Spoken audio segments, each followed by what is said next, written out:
മനസ്സിലാക്കിയിടത്തോളം ഏറ്റവും സത്യമുള്ളൊരു കാര്യം ജാതകം തന്നെയാണ്. അതിൽ ഒരു ഒരു കടുകിട മാറ്റം ഉണ്ടാവില്ല. കടുകിട മാറ്റം ഉണ്ടാവില്ല എന്ന് പറഞ്ഞാൽ ഞാൻ പഠിച്ചു തീർത്തു എന്നല്ല ഞാൻ പറഞ്ഞതിൻ്റെ അർത്ഥം. എൻ്റെ അധ്യാപകനായിട്ടുള്ള എൻ്റെ ഗുരുനാഥൻ, എന്നെ ജ്യോതിഷം പഠിപ്പിക്കുന്ന എൻ്റെ ഗുരുനാഥൻ തന്നെയാണ് സത്യം. അതായത് അദ്ദേഹം ഒരു കാര്യം പറഞ്ഞാൽ അതിൻ്റെ ഒരു കടുകിട മാറ്റം ഉണ്ടാവില്ല.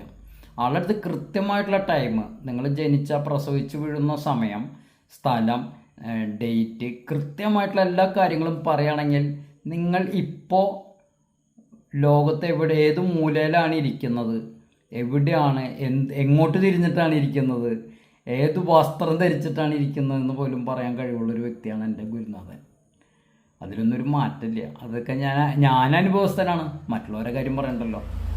എൻ്റെ ഒരു കാര്യം പറഞ്ഞിട്ടുണ്ടെങ്കിൽ അതിലൊന്നൊരു മാറ്റം ഇന്നേ വരെ വന്നിട്ടില്ല. കട്ടുകെട്ട മാറ്റമില്ല. അപ്പം അതാണ് ഞാൻ പറഞ്ഞത്, ജാതകം എന്ന് പറഞ്ഞത് സത്യമുള്ളതാണ്. ഇത് എന്നോട് ചോദിച്ച ചോദ്യം എന്താണ്, ജാതകം ഓൺലൈനായിട്ട് വാങ്ങിക്കുകയാണെങ്കിൽ എനിക്കെന്താണ് ഗുണം, സ്വാമി അത് മുഴുവൻ വിവരിച്ചു തരൂ. യാതൊരു കാരണവശാലും സാധിക്കാവുന്ന ഒരു കാര്യമല്ല.